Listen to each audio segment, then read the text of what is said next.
Pendant des années, la remorque abandonnée à la périphérie de la ville avait été un mystère. Elle appartenait à un homme nommé Jacques, qui avait disparu sans laisser de traces il y a plus de 10 ans. Personne ne savait ce qui lui était arrivé, mais des rumeurs circulaient selon lesquelles il s'était enfui avec une grosse somme d'argent. Ce n'est que lorsque son fils a hérité de la propriété que la vérité a finalement été révélée. En commençant à nettoyer la remorque, il a découvert un secret choquant que son père cachait depuis des années. Adam se tenait devant la remorque, regardant son état délabré. La remorque était vieille, cassée, et ne semblait pas valoir grand-chose. En ouvrant la porte grinçante et en entrant, il fut accueilli par une odeur de renfermé et des piles d'affaires poussiéreuses éparpillées partout. Il commença à fouiller dans le désordre, espérant trouver des réponses. En creusant plus profondément, Adam tomba sur quelque chose qui ne semblait pas à sa place. Il venait de découvrir le premier indice parmi beaucoup d'autres, et sa quête de réponse sur son père ne faisait que commencer.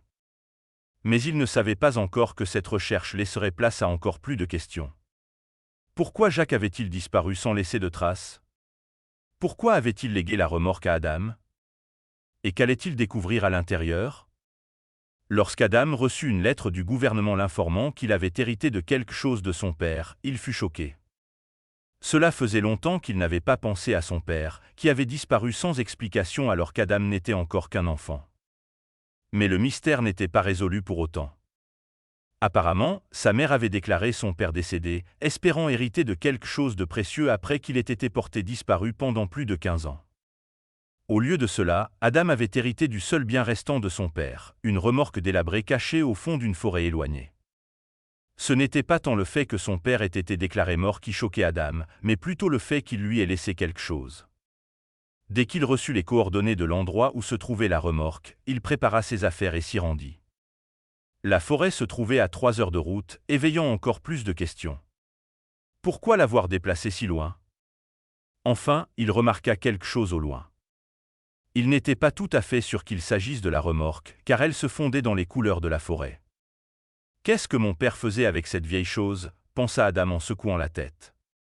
Quelque chose en lui le mettait mal à l'aise, mais après avoir fait son 5e tour autour de la remorque, il savait qu'il devait entrer. Adam poussa la porte grinçante et entra dans la remorque, enveloppé par une odeur de renfermé. La poussière et les toiles d'araignée couvraient toutes les surfaces, et des années de débris traînaient partout. Il commença par tout jeter à l'extérieur de la remorque. Là, à la lumière du jour, il pourrait trier et chercher des indices. Il se mit à organiser le tas en petits groupes, le bois à gauche, le métal à droite, et les meubles et autres objets au milieu. Enfin, alors que le soleil commençait à se coucher, Adam trouva quelque chose, une petite clé rouillée enfouie sous les débris. Rien dans la remorque n'était verrouillé, alors Adam supposa qu'il devait y avoir un autre endroit quelque part. Son esprit se mit à bouillonner de spéculations. Il ne s'attendait pas à trouver quelque chose de valeur. Il espérait seulement quelques photos ou peut-être un carnet. Adam fouilla toute la remorque à nouveau, cherchant des signes d'un compartiment secret ou d'un coffre-fort. Alors qu'il était sur le point d'abandonner, il remarqua une planche de sol défectueuse à l'arrière de la remorque. Avec la clé à la main, il souleva la planche et découvrit un compartiment secret en dessous.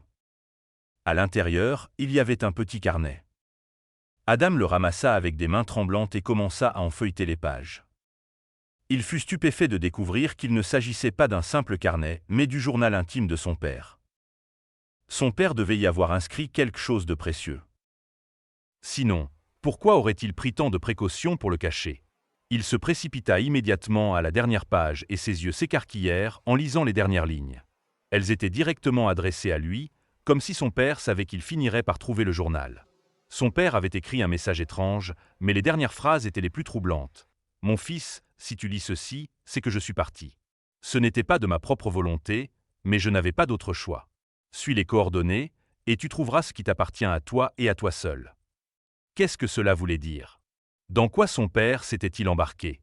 Adam saisit rapidement les coordonnées sur son téléphone et fut surpris de constater qu'elle le menait à un garde-meuble non loin de sa ville natale.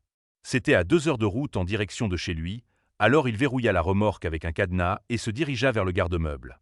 En arrivant à l'endroit, il se rendit compte qu'il était passé devant cet endroit de nombreuses fois sans jamais y prêter attention. Son père n'avait pas noté le numéro du box, alors Adam demanda au gérant lequel était enregistré au nom de son père. Mais, étrangement, Aucun box n'était répertorié sous le nom de son père. Adam épela le nom de son père plusieurs fois, mais rien ne correspondait. Juste au moment où Adam commençait à perdre espoir, il se rappela quelque chose que son père lui avait écrit. « Tu trouveras ce qui t'appartient à toi et à toi seul. » Se pourrait-il que le box soit enregistré sous le nom d'Adam lui-même?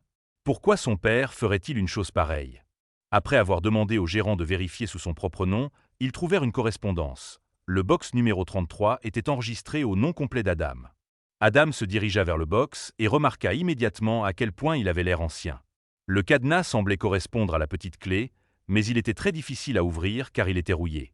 Adam souleva lentement la porte de garage du box 33, révélant un petit espace faiblement éclairé. Il entra et ses yeux s'écarquillèrent de surprise. Le box était rempli de piles de vieilles boîtes poussiéreuses couvertes de toiles d'araignée. On aurait dit que quelqu'un avait précipitamment caché ses affaires et les avait abandonnées. Il commença à ouvrir quelques boîtes et une vague de nostalgie l'envahit. Il retrouva ses jouets préférés d'enfance et des albums photos de lui et de son père lors de leurs habituelles aventures. Alors qu'Adam continuait à regarder autour de lui, il remarqua quelque chose au fond du box. Une porte menant à une petite pièce.